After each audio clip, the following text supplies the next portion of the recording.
여러분 안녕하세요. 코로나19 백신 정말 맞아야 할까요? 어떻게 생각하시나요? 팜블리와 함께 생각해 보시죠. 코로나 백신 접종에 대해 이야기하기 전에 간단히 백신 종류에 대해 알려드리겠습니다. 화이자, 모더나, 아스트라제네카가 가장 대표적입니다. 접종 권장 연령, 접종 간격, 접종 예방률이 각각 다름을 확인할 수 있습니다. 현재 코로나 백신 접종에 대한 다양한 논쟁이 존재하는데요. 저희 팜블리도 이에 대해 한번 이야기를 나눠봤습니다. 저는 코로나 백신 접종을 긍정적으로 바라보고 있는데요. 코로나는 그동안 수많은 피해자를 양산했기 때문에 백신을 통한 코로나 예방이야말로 사회 구성원을 위해 가장 필요한 선택이라 할 수 있습니다. 뿐만 아니라 백신 부작용은 잘못된 인식에서 출발됩니다. 실례로 미국에서 홍역 백신이 자폐증을 일으킨다는 논문에 백신 거부 움직임이 일어났고 그 결과 홍역이 재발하게 되었습니다. 하지만 문제의 논문은 거짓으로 밝혀져 아이들만 큰 피해를 입었습니다. 이처럼 부작용에 대한 정확한 이해 없이 유행에 휩쓸려 백신을 거부하는 것은 위험합니다. 네, 이나님의 의견 정말 잘 들었습니다. 하지만 제 생각에는 백신을 거부는 개인의 권리라고 생각합니다. 현재 상황에서 가장 좋은 예방법이 백신을 맞는 것임은 사실입니다. 하지만 독감 예방접종처럼 아직 부작용이나 그 예방에 대한 효과가 확실하게 나온 것이 아니기에 국민들은 코로나 백신에 대한 많은 걱정과 우려가 있습니다. 이런 분화랑 상황에서 백신을 맞는 것을 강요해서는 안 되고 백신에 대한 거부 또한 개인의 권리로 받아들여 이런 의견도 존중해야 한다고 생각합니다. 정부는 이런 백신에 대한 불안한 생각을 가진 국민들을 위해 백신에 대한 안전함을 느낄 수 있도록 많은 정보를 공개해야 한다고 생각합니다. 좋은 의견이라고 생각합니다. 하지만 현재 미국에서 유통 중인 코로나 백신은 안전하고 예방에 효과적인 것으로 나타났습니다.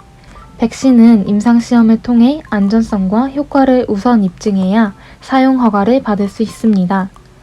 뿐만 아니라 어떤 코로나 백신에도 코로나를 유발하는 살아있는 바이러스가 들어있지 않기 때문에 코로나 백신 접종으로 코로나에 감염될 수는 없습니다.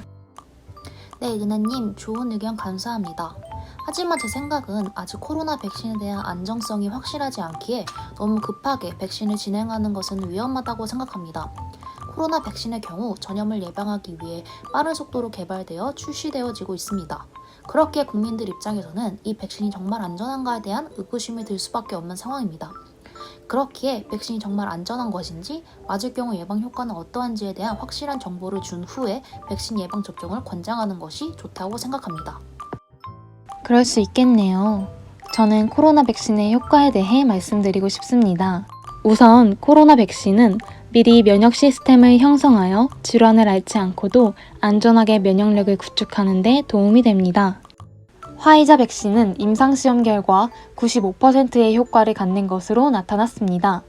임상시험 시 백신 접종 그룹에선 2주 이후부터 코로나 신규 감염자가 거의 발생하지 않았습니다. 백신의 진정한 효과는 예방접종을 받은 사람만이 아니라 접종을 받지 않은 사람도 보호해준다는 점을 알 수 있습니다. 백신 접종자 수가 일정 규모 이상이 되면 소수 감염 사례가 발생해도 전염을 막을 수 있으며 이를 집단 면역 효과라고 부릅니다. 또한 백신 완전 접종자가 되면 수행할 수 있는 활동이 증가하게 됩니다. 따라서 백신 접종은 팬데믹 차단을 위한 중요한 수단입니다. 네, 이나님 의견 정말 잘 들었습니다. 하지만 제 생각에는 현재 많은 국민들이 백신의 부작용에 대한 정보가 부족하기에 백신 접종을 맞는 것에 불안감을 느끼고 있다고 생각합니다. 백신을 맞고 난 후에 어떠한 부작용이 생길 수 있는지, 어떠한 사람이 맞을 경우 그 증세가 심한지에 대한 정보가 아직 많이 부족하다고 생각합니다. 그렇기에 더욱더 백신에 대한 불안감과 의구심이 커져가고, 따라서 국민들이 안심을 하고 백신 접종을 진행하기 위해서는 백신에 대한 효과뿐만 아니라 부작용이 어떠한지에 대한 정확한 정보를 제공하는 것이 정말 중요하다고 생각합니다. 네, 이렇게 각자 코로나 백신에 대해 찬성과 반대 의견으로 토론을 해보았는데요. 마지막으로 백신에 대한 각자의 마무리 의견을 듣고 마치겠습니다. 저는 백신에 대한 신뢰 확보가 우선이라고 생각합니다. 백신에 대해 임상 데이터를 투명하고 구체적으로 알린다면 신뢰성 확보에 도움이 될 것이라 생각합니다. 또한 이런 데이터를 전문적인 해석을 통해 전달할 신뢰성 있는 중개자를 확보하는 방향도 중요하다고 생각합니다. 백신에 완전히 의지하지 않으면서 코로나 관리가 적절히 된다면 백신 접종에 대한 충돌되는 의견이 조금은 잦아들 수 있을 것이라고 기대합니다.